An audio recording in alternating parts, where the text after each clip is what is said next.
O cheiro da fronteira sempre foi uma mistura nauseante de fumo de corda, suor de cavalo e sangue seco. Os heróis de celuloide vestiam chapéus empoeirados e capas encardidas que arrastavam na lama. Mas, de repente, o deserto italiano foi rasgado por uma anomalia visual. Um homem apareceu na rua principal. Ele não estava coberto de poeira. Ele vestia um terno de seda preta imaculado, perfeitamente engomado, uma gravata alinhada e um sobretudo escuro que faria inveja à aristocracia de Londres. Ele não sacava a arma num acesso de fúria. Ele enviava homens para Boot Hill, como quem resolve um quebra-cabeça na sala de estar, usando relógios musicais, cartas de baralho navalhadas e um revólver de 4 canos que cuspia chumbo com a precisão cirúrgica de uma engrenagem de relógio suíço. Ele era o James Bond do Velho Oeste. O nome dele era Sartana. Antes de cavalgar por essa terra, onde o chumbo grosso encontra a seda fina, garanta o seu lugar no bando. Inscreva-se no canal, engatilhe a sua atenção e puxe um caixote para perto da nossa fogueira. Hoje, nós vamos desenterrar a história de como a indústria italiana forçou o pistoleiro mais depressivo do cinema a vestir o terno do pistoleiro mais elegante do Velho Oeste, gerando o massacre mais hilário e cínico que a fronteira já testemunhou. Sartana foi criado para ser um mito inatingível. Ele não pertencia ao universo lamacento de Django ou ao cansaço brutal de Arizona Colt. O ator italiano Gianni Garco havia imortalizado o personagem com um sorriso felino e uma confiança absoluta. Ele era um ilusionista da morte, mas a linha de montagem de Roma operava sob a regra da conveniência e do baixo custo. Quando Garco não pôde calçar as botas pretas de Sartana para a nova película, os produtores fizeram o impensável. Eles ignoraram qualquer coerência artística e entregaram o terno de seda nas mãos do ator mais rústico, melancólico e silencioso do seu catálogo, o pistoleiro brasileiro Antônio de Tefé, imortalizado nas telas como Anthony Stephen. Sinta o peso do choque psicológico nos bastidores.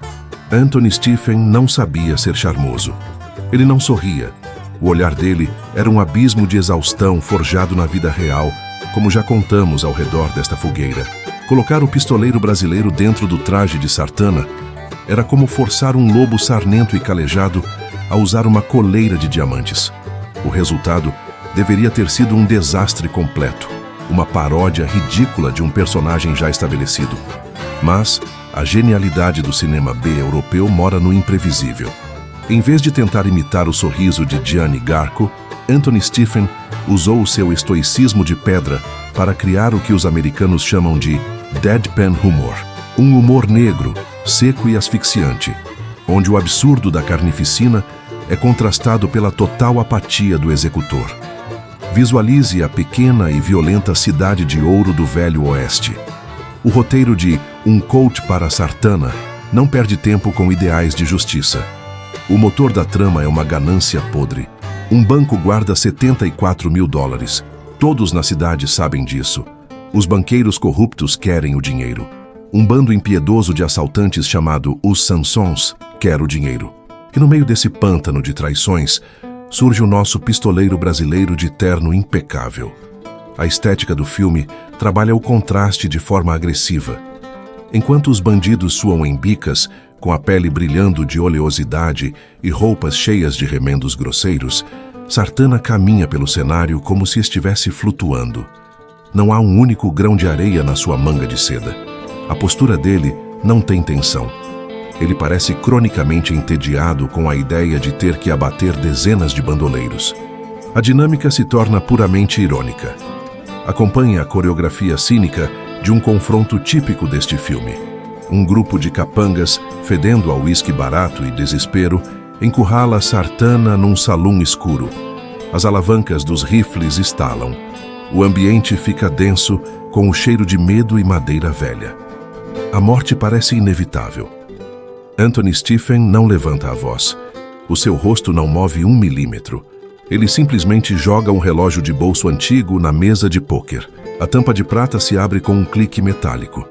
Uma melodia infantil, gélida e assustadora começa a tocar, ecoando pelas paredes de madeira do recinto. O som do relógio atua como um gatilho psicológico. Os bandidos se entreolham, paralisados pela bizarrice da situação. E então, antes que o relógio termine a música, Sartana os executa. O pistoleiro brasileiro atira com uma rapidez quase matemática, os canos da sua arma brilhando na penumbra. Os corpos caem como sacos de estrume. O silêncio volta, cortado apenas pela última nota da melodia. Anthony Stephen recolhe o relógio, arruma a lapela do paletó e sai pela porta de vai-vem, tão imperturbável quanto um mordomo servindo o chá das 5. Ele abateu porque eles estavam no seu caminho, e a única emoção que transmite é um leve incômodo pelo tempo que a execução lhe custou. A fita atinge o seu ápice de sarcasmo através da parceria forçada com um homem rechonchudo, apavorado e suarento que atende pelo nome de Jaguar. A lenda local dizia que Jaguar era um pistoleiro implacável. Mas Sartana descobre rapidamente que o homem não passa de um covarde crônico que roubou o relógio musical do verdadeiro pistoleiro e assumiu a sua identidade por acidente. O contraste é hilário. O falso Jaguar tremendo de medo, implorando pela vida a cada esquina, e o verdadeiro anjo da morte brasileiro, de terno engomado, usando o gordinho como isca viva.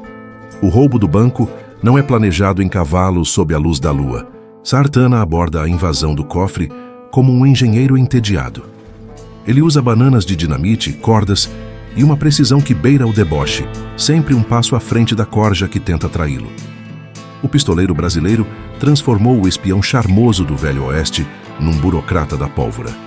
Ao retirar o sorriso do herói e adicionar a sua máscara de depressão existencial, Anthony Stephen criou um contraste que elevou o tiroteio no Velho Oeste à categoria de humor cínico. O público europeu assistiu ao filme, Um Coach para Sartana, e gargalhou, não porque a fita era uma comédia pastelão, mas porque a facilidade com que um homem de seda dizimava hordas de capangas sujos com um rosto inexpressivo era deliciosamente absurda.